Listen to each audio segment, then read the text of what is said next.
The frogs by Aristophanes. Aristophanes রচিত Greek old comedy ধারার অন্তর্ভুক্ত দ্য ফ্রগস অনার্স চতুর্থ বর্ষের ক্লাসিক্স ইন ট্রান্সলেশন কোর্সের একটি অত্যন্ত গুরুত্বপূর্ণ নাটক। এই ভিডিওতে আমরা নাটকের প্রেক্ষাপট, character list, details, Bangla summary এবং থিম সম্পর্কে বিস্তারিত বাংলায় সহজভাবে আলোচনা করব। তো প্রথমেই নাটকের প্রেক্ষাপট বা পেছনের ঘটনা জেনে নেওয়া যাক। এখানে টুকরো টুকরো টুকরো টুকরো কিছু প্রেক্ষাপট সাজানো হয়েছে। মূলত এই প্রেক্ষাপট বা এই কারণগুলোর জন্যই এই নাটকটি দ্য ফ্রগস লেখা হয়েছিল। দ্য ফ্রগস নাটকটি প্রথম মঞ্চস্থ হয় খ্রিস্টপূর্ব 405 অব্দে লিনাইয়া উৎসবে, যেখানে এটি প্রথম পুরস্কার লাভ করে। নাটকটি রচনার পেছনে তৎকালীন এথেন্সের তীব্র রাজনৈতিক, সামাজিক এবং সাংস্কৃতিক সংকট কাজ করেছিল। প্রথম যে ঘটনা সেটা হচ্ছে পেলোপনেশীয় যুদ্ধ ও এথেন্সের পতন। নাটক লেখার এটা একটি প্রেক্ষাপট। নাটকটি যখন লেখা হয় তখন এথেন্স এবং স্পার্টার মধ্যকার দীর্ঘস্থায়ী একটি যুদ্ধ, যার নাম ছিল পেলোপনেশীয় যুদ্ধ, সেটা একদম শেষ লগ্নে এসে উপস্থিত।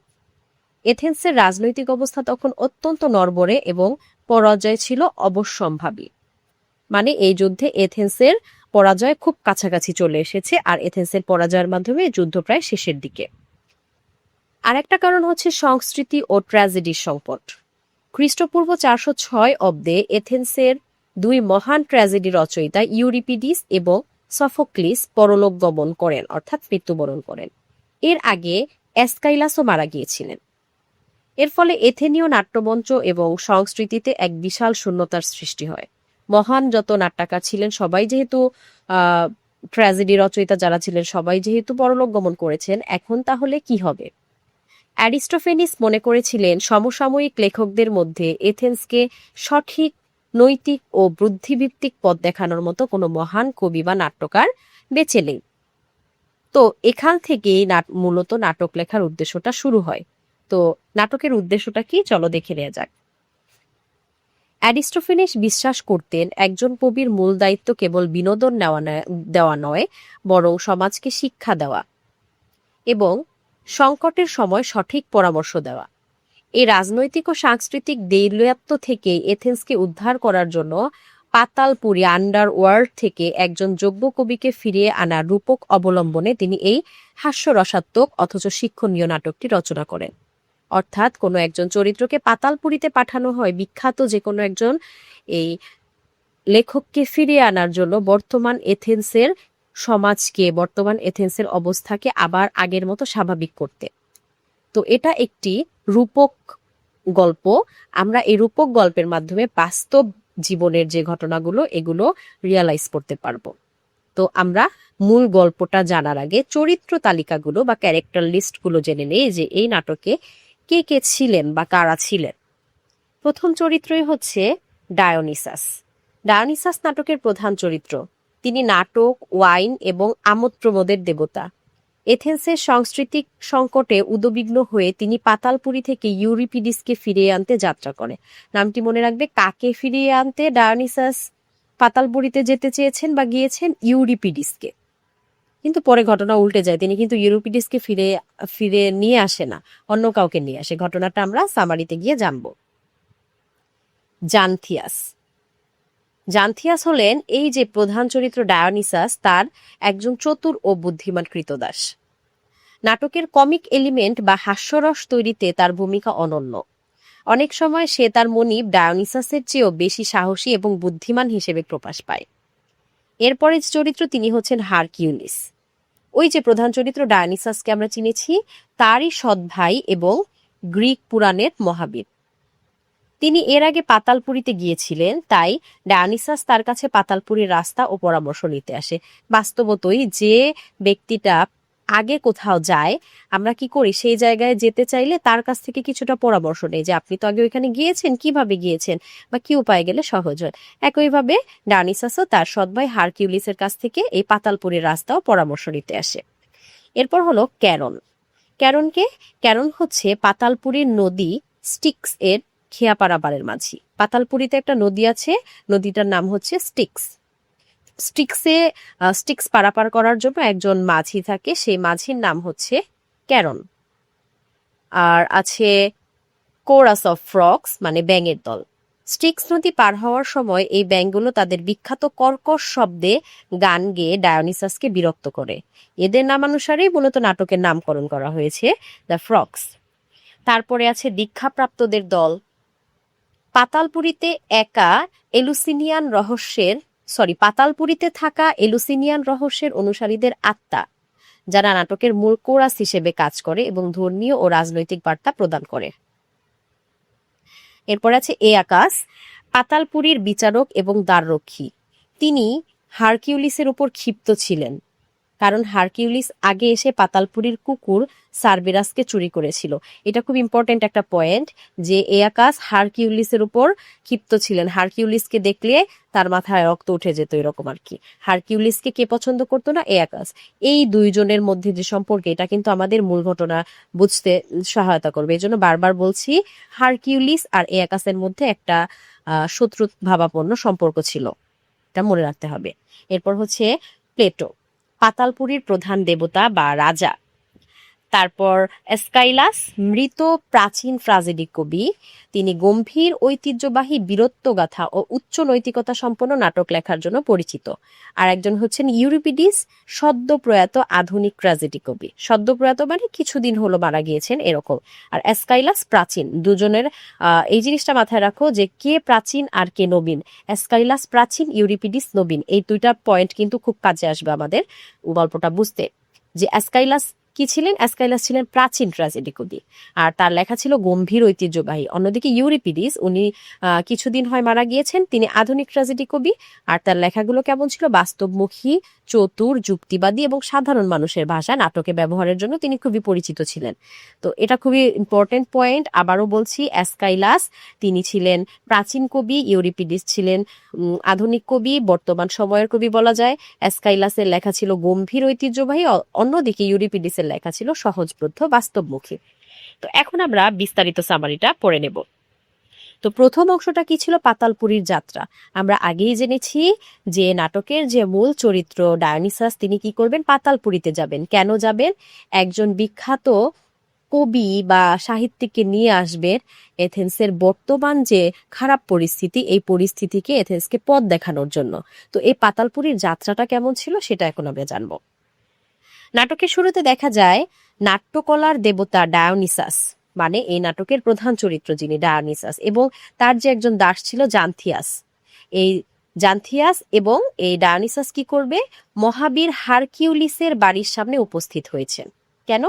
ডায়োনিসাস সিংহ চর্ম এবং মুগুর পরে হারকিউলিসের ছদ্মবেশ ধারণ করেছেন, কারণ তিনি পাতালপুরীতে যেতে ভয় পাচ্ছেন। আমরা তো জানি তারা পাতালপুরীতে যাবে, কিন্তু তিনি পাতালপুরীতে এমনিতে নিজের রূপ নিয়ে যেতে ভয় পাচ্ছে। এজন্য তিনি কি করেছে? হারকিউলিসের রূপ নিয়েছে। কিভাবে? সিংহ চর্ম মানে সিংহের চামড়া এবং মাথায় মুগুর পরে হারকিউলিসের মতো একটা ভয়ানক রূপ নিয়েছে। তিনি হারকিউলিসের কাছ থেকে জানতে চান কিভাবে সহজে এবং নিরাপদে পাতালপুরীতে যাওয়া যায়। হারকিউলিস ডায়োনিসাসের এই কাপুরুষোচিত রূপ দেখে হেসেই অকুল হন এবং তাকে ফাঁসি নেওয়া, বিষ খাওয়ার মতো কিছু আত্মঘাতী রসাত্মক পরামর্শ দেন। মানে যে ডায়োনিসাস ভয় পাচ্ছে, হারকিউলিসের রূপ নিচ্ছে, এতে হারকিউলিস অনেক মজা পায়। এটাই স্বাভাবিক যে ও ভয় পেয়ে আমার রূপ নিয়ে যাচ্ছে, তার মানে কি ওর একটু ক্রেডিট বেড়ে গেল। হারকিউলিস তাকে নিয়ে অনেক মজা মস্করা করলো। তো শেষ পর্যন্ত কি হলো? শেষ পর্যন্ত ডায়োনিসাস আসল রাস্তার খোঁজ পান। তারা পাতালপুরীর সীমানায় এসে স্টিক্স নদী পার হতে যান। এখানে মাঝি ক্যারন ডায়োনিসাসকে নৌকায় নিলেও দাস যে ছিলেন জান্থিয়াস, তাকে নিতে অস্বীকৃতি জানান, কারণ সে দাস, কারণ সে কৃতদাস।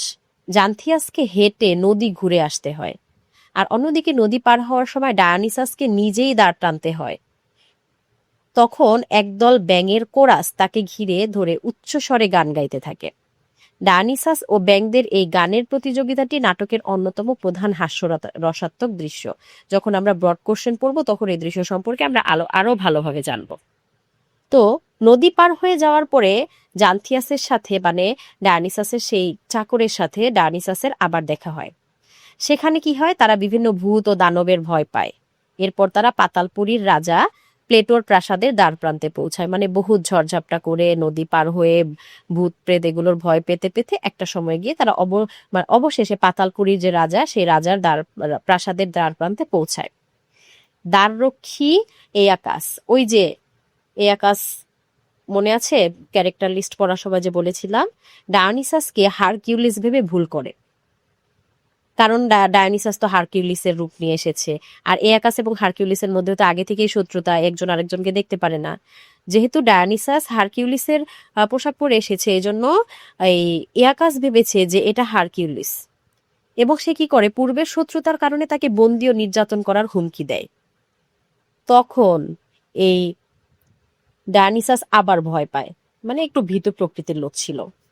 সে ভয়ে ডায়োনিসাস তার দাস যে জান্থিয়াস ছিল, জান্থিয়াসের সাথে পোশাক বদল করে, মানে জান্থিয়াসকে হারকিউলিস সাজিয়ে দেয় আর সে জান্থিয়াস সাজে, পোশাক বদল করে তাকে হারকিউলিস সাজিয়ে দেয়। কিন্তু পরক্ষণেই যখন প্লেটোর দাসী এসে হারকিউলিসকে রাজকীয় ভোজ ও সুন্দরীদের আপ্যায়নের আমন্ত্রণ জানায়, তখন ডায়োনিসাস লোভ সামলাতে না পেরে আবার পোশাক নিজের করে নেয়।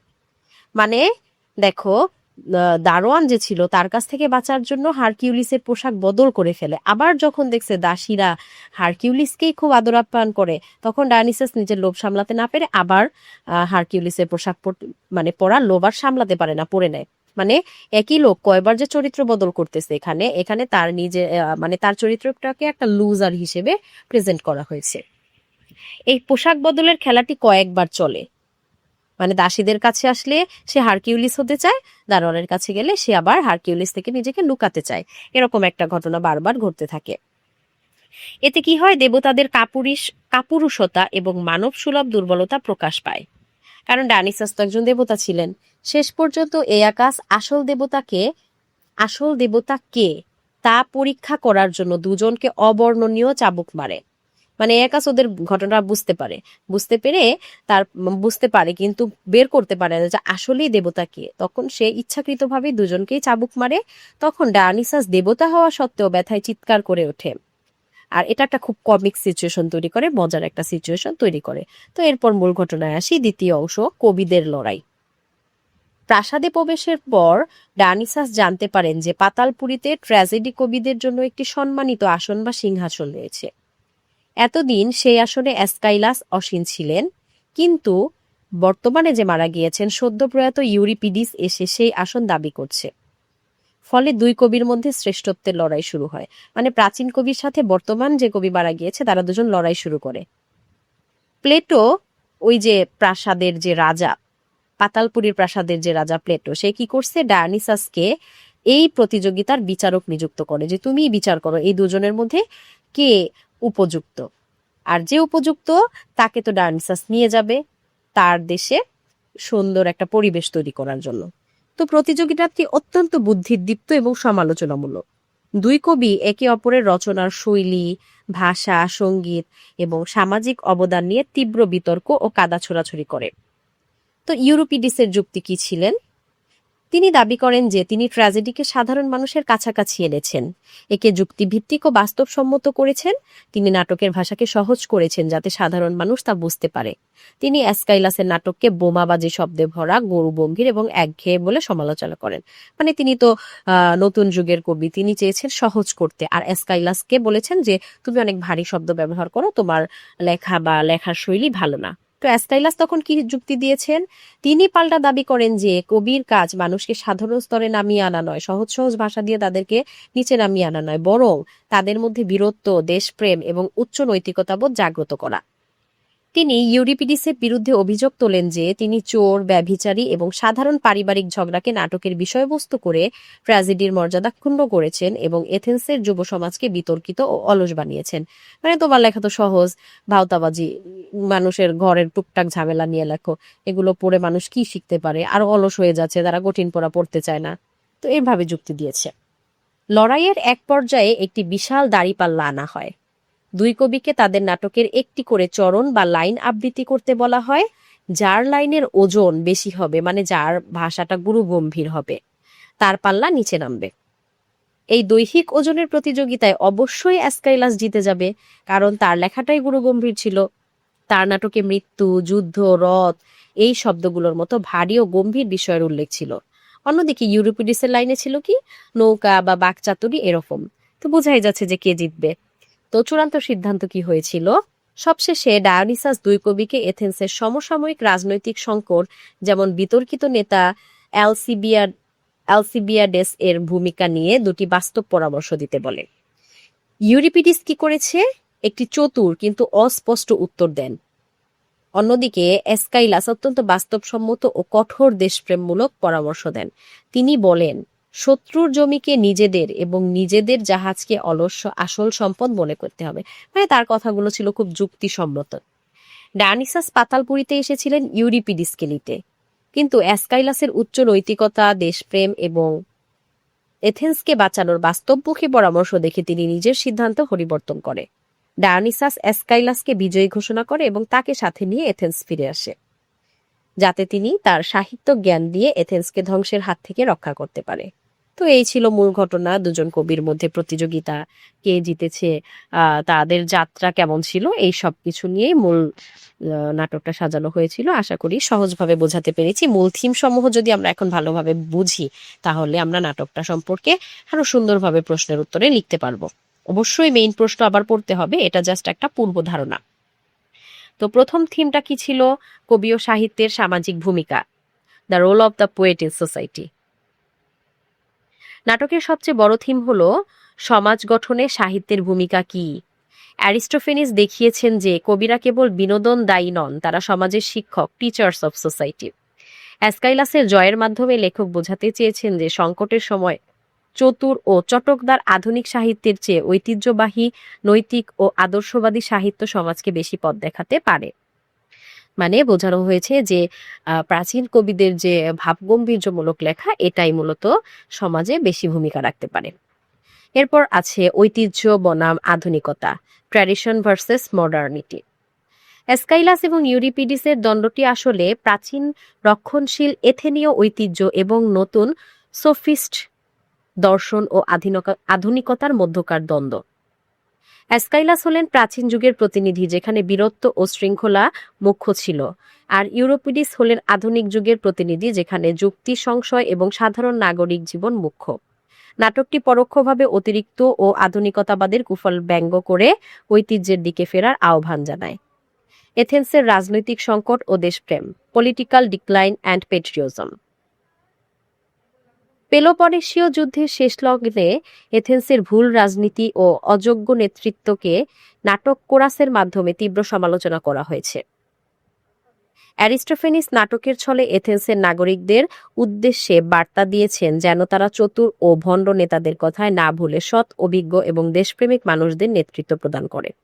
এরপরে যে থিমটা ছিল সেটা ছিল পরিচয় সংকট ও ছদ্মবেশ, আইডেন্টিটি অ্যান্ড ইলিউশন। নাটকের প্রথমার্ধে ডায়োনিসিস এবং জান্থিয়াসের যে বারবার পোশাক ও পরিচয় পরিবর্তন, এটা কি করেছে? মানুষের ক্ষমতা, লিপ্সা এবং কাপুরুষতাকে নির্দেশ করে।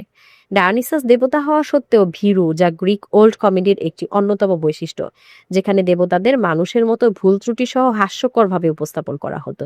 তো মূল থিমগুলো সম্পর্কে আমরা আবার একবার জেনে নেই। প্রথম থিম ছিল কি?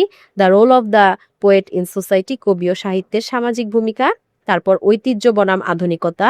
এরপর ছিল এথেন্সের রাজনৈতিক সংকট ও দেশপ্রেম। তারপর ছিল পরিচয় সংকট ও ছদ্মবেশ। আশা করি আমরা দ্য ফ্রগস নাটকটি খুব ভালোভাবে বুঝতে পেরেছি। তো এই যে নাটকগুলোর বাংলা সহজ সামারি, এগুলো আমি সুন্দর করে নোট করেছি সামান্য কিছু সম্মানের বিনিময়ে। যদি এই নোটগুলো কেউ নিতে চাও, তাহলে অবশ্যই কমেন্ট করে জানাবে। আমি চেষ্টা করব আরো সহজভাবে প্রশ্নগুলোকে ইংরেজি এবং বাংলায় নোট করে দেওয়ার জন্য, খুবই সহজ ভাষায়, যাতে একবার পড়লে আমরা পরীক্ষার খাতায় লিখতে পারি। ধন্যবাদ সবাইকে।